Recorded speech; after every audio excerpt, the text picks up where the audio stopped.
देखिए हम लोग पहले क्लास में पढ़ चुके हैं बहुत कुछ ना। हम लोग पढ़ लिए थे असहयोग आंदोलन के बारे में, नहीं पढ़े थे कि गांधी जी कैसे कैसे असहयोग आंदोलन स्टार्ट किए थे और फिर बंद भी हो गया था, रोक दिए थे। कहाँ से रोके थे गांधी जी असहयोग आंदोलन को? कहाँ से रोके थे? ले सब भूल गए। असहयोग आंदोलन गांधी जी रोके ना कि अब नहीं होगा चौरा चौरी हत्याकांड के बाद। तो कहाँ से रोके थे? कहाँ?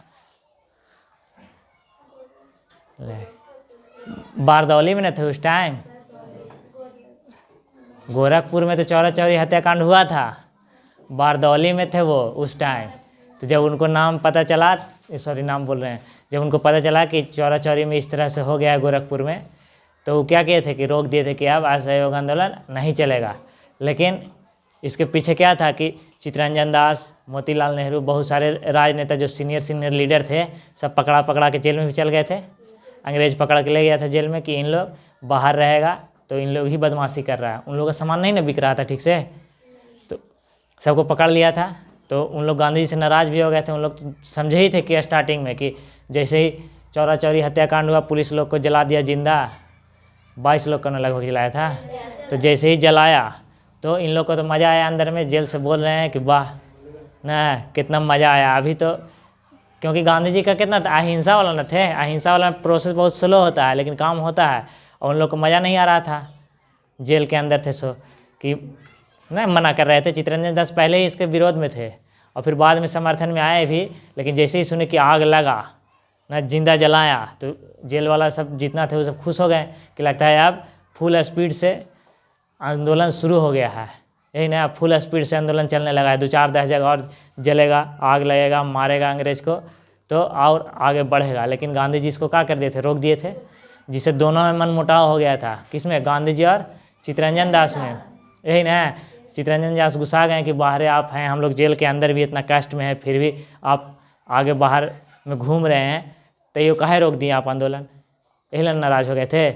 हैं आप बाहर खुला घूम रहे हैं, हम लोग इतना कष्ट में ज़िंदगी जी रहे हैं जेल में होकर के, और उन्हीं को ज़्यादा बाहर कष्ट हो रहा है। तो फिर अलग हो गए थे दोनों। यहाँ से एक स्वराज पार्टी की स्थापना होता है। तो गांधी जी बोलते हैं कि सब जिसको जहाँ रहना है वो रहे, जिसको आना है राष्ट्रीय कांग्रेस, भारतीय राष्ट्रीय कांग्रेस में, वो रहेगा, नहीं तो फिर बाहर जाएगा। लेकिन गांधी जी बोला कि हम भारतीय राष्ट्रीय कांग्रेस में ही रहेंगे, यही ना बोले थे। तो इन लोग अलग स्वराज दल का स्थापना कर दिए थे, और इसके अध्यक्ष कौन थे?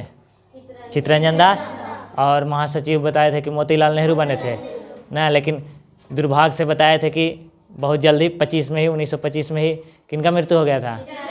चित्तरंजन दास का। लेकिन इधर गांधी जी भी कमजोर पड़ गए थे, क्योंकि जितना सीनियर नेता लोग थे, लीडर थे, सब कहाँ स्वराज दल में चल गए थे, क्योंकि सब उस समय जेले में थे। तो सब के सब कहाँ चल गए? स्वराज दल में चल गए थे, स्वराज पार्टी में चल गए थे, और ये बच गए थे अकेले। तो इनको भी महसूस होने लगा था कि और लीडर आए। हम बताए थे कि सबसे कम उम्र के भी मौलाना आज़ाद को बनाए थे ना अध्यक्ष। और दूसरे बार, अगले बार जब 24 में हुआ बेलगांव में, तो कोई नहीं मिला, तो इनको मजबूरी के नाम पर यही बन गए थे महात्मा गांधी खुद। फिर 25 में तो गुजर ही गए थे चित्तरंजन दास। तो फिर धीरे धीरे कांग्रेस फिर से मजबूत होने लगा। सब अब मेन लीडर ही खत्म हो गए थे चित्तरंजन दास, तो सब फिर से कांग्रेस ज्वाइन करने लगा था। नहीं, इतना तक देखे थे। और फिर इसके बाद जो उत्पाद मच रहा था, तो हम लोग देखे थे कि बीच बीच में एक बार 1909 में, फिर 1919, फिर 1929 बताए थे कि हर 10 साल पे इंडिया में इंग्लैंड से कानून बन के आता था, उसको फॉलो करना होता था, क्या ज़रूरत है क्या नहीं ज़रूरत है। तो 1919 में आया था पार्लियामेंट सुधार अधिनियम। फिर 1919 में आया था, कौन आया था? रॉलेट एक्ट कहाँ से आ जाएगा? मॉन्टेग्यू जेम्स फोर्ट अधिनियम आया था ना। फिर इसके बाद 1929 में आना था, 1929 में आना था, लेकिन इंग्लैंड वाला बोला कि एक ही बार नियम बना के जाते हैं आप लोग तो बहुत ज़्यादा हल्ला होता है, नहीं, इसलिए 2 साल पहले जाइए। इसलिए 1927 में ही साइमन कमीशन इंडिया आया चेक करने के लिए, घूम घूम करके चेक करने के लिए कहाँ पे कौन सा नियम का जरूरत, क्या सुधार होना चाहिए, ये चेक करने आया था 2 साल पहले, कि उसी हिसाब से फिर नियम बन के 29 में फिर आएगा। समझ में आया बात? तो अब देखिए 1929 में साइमन कमीशन को आना था, लेकिन 27 में चेक करने के लिए पहले आया। तो साइमन कमीशन कुछ था नहीं, साइमन कमीशन जो थे ना, ये देखो उस समय ब्रिटिश के पीएम कौन थे? स्टैनली थे ना। क्वेश्चन पूछ सकता है कि जिस समय साइमन कमीशन इंडिया आया उस समय ब्रिटिश के पीएम कौन थे? स्टैनली। क्वेश्चन घुमा के भी पूछ सकता है कि साइमन कमीशन इंडिया आया उस समय ब्रिटेन के प्रधानमंत्री कौन थे इंग्लैंड के? स्टैनली। लेकिन अगर कोई पूछ दे कि 1927 में इंग्लैंड के पीएम कौन थे, तो दिमाग लगाना है कि 27 में साइमन कमीशन आया था, दिमाग अपना लगाना है, उतना कोई बताते ना रहेगा, इसीलिए तो नहीं लिखवाते हैं। तो उसमें देखिए साइमन कमीशन में 7 गो सदस्य बने थे। टोटल कितना सदस्य? 7। उसमें एक भी इंडियन नहीं था, इसीलिए इसको श्वेत कमीशन भी बोला गया था। समझें? एक भी इंडियन नहीं था इसमें। इसमें क्या था कि उसमें जॉन साइमन एक इंसान थे, ठीक ना। जॉन साइमन, इन्हीं की अध्यक्षता में ये कमीशन बना था। और उस समय इंडिया में जो हेड माना जाते थे ना कि इंडिया का हेड कौन है, तो लॉर्ड इरविन है। यही कहले था कि अगर इंडिया वालों को अगर शामिल कीजिएगा ना इस 7 सदस्य में, लॉर्ड इरविन बोला था कि इंडिया वालों को अगर शामिल कीजिएगा तो ये अपना मन से नियम कानून बना लेगा, जो कि अच्छा बात ना है। अपना मन से अपना मनमानी कर लेगा। इंडिया वाला रहेगा तो कुछ तो अपना बताएगा ना। जैसे मुखिया जी का चुनाव होता है, तो मुखिया जी चुनाव हम लोग के लोकल रहते हैं कि ना, उनको आधे से ज़्यादा पता होता है कि गांव में कहाँ कहाँ क्या प्रॉब्लम है, पंचायत में कहाँ दिक्कत चल रहा है, सब पता होता है। इसी ना लोकल आदमी को बनाते हैं ना। तो कोई दूर से दूसरा स्टेट वाला को बना दीजिएगा तो उसको तो 5 साल गाँव समझने में लग जाएगा, पंचायती समझने में लग जाएगा, तो विकास क्या करेगा? इसीलिए इसको मना कर दिया। इरविन कहे कि नहीं, इंडियन को नहीं शामिल करो, जे रहेगा सब वहीं वाला इंग्लैंडे वाला रहो, हम लोग अपने रहो, नहीं तो अपने से अगर इन लोग आ गया तो अपने से नियम कानून बना लेगा ना। और बाद में ये भी बोल दिया गया कि भारतीय लोग को कुछ बुझाता भी नहीं है ना, इन लोग नियम कानून कहाँ से बनाएगा? इन लोग को तो सब अनपढ़ है, कुछ नहीं बुझाता है। तो बुरा भी लग गया था और सब चर्चा चलने लगा। जैसे ही पता चला कि ऐसा होने वाला है, साइमन कमीशन इंडिया आएगा, तो हम लोग उसमें है ही नहीं है, वो है श्वेत कमीशन, सीधा सीधी एकदम, हम लोग उसमें है ही नहीं। तो उसमें नहीं है तो फिर दिक्कत होगा कि उन लोग ही आएगा, फिर उन लोग अपना मनमानी करके चल जाएगा। तो इंडिया में सब जगह सारे स्टेट में मीटिंग होना चालू हो गया कि खूब ज़ोर से विरोध करेंगे। कहीं भी कुछ होगा तो क्या करना है? पूरा ज़ोर से विरोध करना है। ज़ोर से विरोध करने का मतलब समझ गए हैं? विरोध मतलब जहाँ इंडिया में सबसे पहले आएगा वहीं से शुरू कर देना है विरोध करना साइमन कमीशन। तो नारा भी लगा था कि साइमन गो बैक ना, इंग्लिश बोले तो साइमन गो बैक, और हिंदी में साइमन वापस जाओ। मतलब जो आया है ना कमीशन के लोग कहाँ चल जाएं?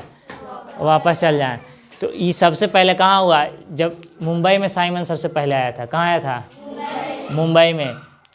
कब? फरवरी 1928 को। मुंबई जैसे ही पहुँचा, यहाँ सब तैयार थे। यहाँ पे एक लाला लाजपत राय का नाम भी आएगा। ये लाला लाजपत राय को पंजाब केसरी भी कहा जाता है, ठीक ना। तो जब लाला लाजपत राय आए और यहाँ पर जब विरोध करना स्टार्ट किए तो पब्लिक लोग क्या था, पब्लिक विरोध करना स्टार्ट कर दिया। और वो जो पुलिस लोग था उन लोग सब आया, इंग्लैंड वाला अंग्रेज पुलिस लोग आया, और लाला लाजपत राय जैसे साइमन गो बैक बोल रहे थे तो इनको अंग्रेज यही बोला कि इनको घेर करके और लाठी से मारो, अगर मारेगा तो सब डर से भाग जाएगा। लेकिन ये भी थे गरम दल के, गरम दल वाला समझता ही है कि मारेंगे तो पिटाएंगे भी, तो बर्दाश्त कर रहे थे। लेकिन अंग्रेज इनको इतना मार दिया। वहाँ पर एगो सॉन्डर्स नाम के आदमी आएगा, अंग्रेज हेड रहता है उन लोग का सेना के, वो सॉन्डर्स बोलता है घेर के मारने के लिए इनको। और सॉन्डर्स इतना मतलब अंग्रेज लोग इनका लाठी मार देता है ना कि लाला लाजपत राय की मृत्यु वहीं पर हो जाती है। वहीं पर नहीं, मैंने हॉस्पिटल में मरते हैं, लेकिन पूरा मार करके घायल कर देता है। और इन्हीं का चेला लोग थे, कौन? भगत सिंह। इन्हीं के चेला थे जिनको बाद में चल करके फांसी हुआ था। नहीं, इनको फांसी हुआ था क्यों? क्योंकि ये सॉन्डर्स को मार दिए थे। भगत सिंह सॉन्डर्स की हत्या कर दिए थे। क्यों हत्या किए थे? क्योंकि लाला लाजपत राय को मारने का ऑर्डर वही दिया था ना, जैसे वो जनरल डायर को मारे थे ना उधम सिंह, कहा गोली वहाँ चलवा दिया था वो, इसलिए सॉन्डर्स को कौन मारे थे? भगत सिंह। और फांसी इसलिए उनको हो गया था। तो ये मरे थे, लेकिन एक बात कह के गए थे। कौन? लाला लाजपत राय। जिस समय हॉस्पिटल में भर्ती थे उसमें बताएं कि अंग्रेज जितना लाठी हमको मारा है ना, उतना तुम्हारे साम्राज्य में कील धंस गया है। एक लाठी तो हमको मारा तो एक कील धंस गया ना, और ये कील तुमको मतलब ख़त्म कर देगा। और फिर आगे चल के ख़त्म भी हुआ, मतलब इंडिया से अंग्रेज गया ना।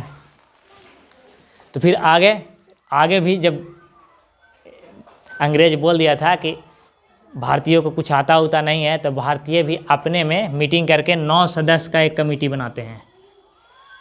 कैसे सदस्य का? टोटल 9 सदस्य होते हैं। इसके सचिव बनते हैं पंडित जवाहरलाल नेहरू, और अध्यक्ष कौन बोलते हैं?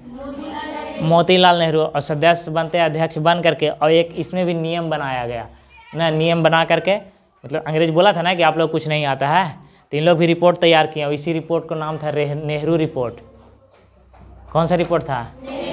ये सब आएगा क्वेश्चन कि नेहरू रिपोर्ट तैयार किया गया, और नेहरू रिपोर्ट तैयार करके उन लोग के सामने रखा गया कि देखिए आप लोग आए हैं, आप लोग का नियम का है न जानते, लेकिन नेहरू रिपोर्ट हम लोग भी तैयार किए हैं, देखिए पढ़िए। लेकिन इसको आदमी माना नहीं, रद्द कर दिया कि ना, उन लोग क्या करेगा, हटा दिया डायरेक्ट, ख़त्म ना। फिर बाद में 1929 में लाहौर का अधिवेशन हुआ। लाहौर पता है ना कहाँ है? लाहौर, लाहौर पता है कहाँ है? पाकिस्तान में है। उस समय इंडिया में सब एक ही में न था, तो लाहौर कहाँ हुआ? लाहौर कहाँ है? पाकिस्तान में। कांग्रेस का अधिवेशन हुआ। कांग्रेस का अधिवेशन समझ रहे हैं ना, साल भर पे होता था, बताया था ना कि 22, 23, 24, 25 हुआ। फिर यहाँ देखिए 1929 में कहाँ हुआ अधिवेशन? कहाँ? लाहौर में। ये सब क्वेश्चन पूछेगा, देखिए लगातार सबका है, लेकिन सबको नहीं बताया जाता है ना पढ़ाया जाता है। क्यों नहीं? क्योंकि नॉर्मल है, कोई छुपे नहीं किया तो कहाँ याद करेगा आदमी।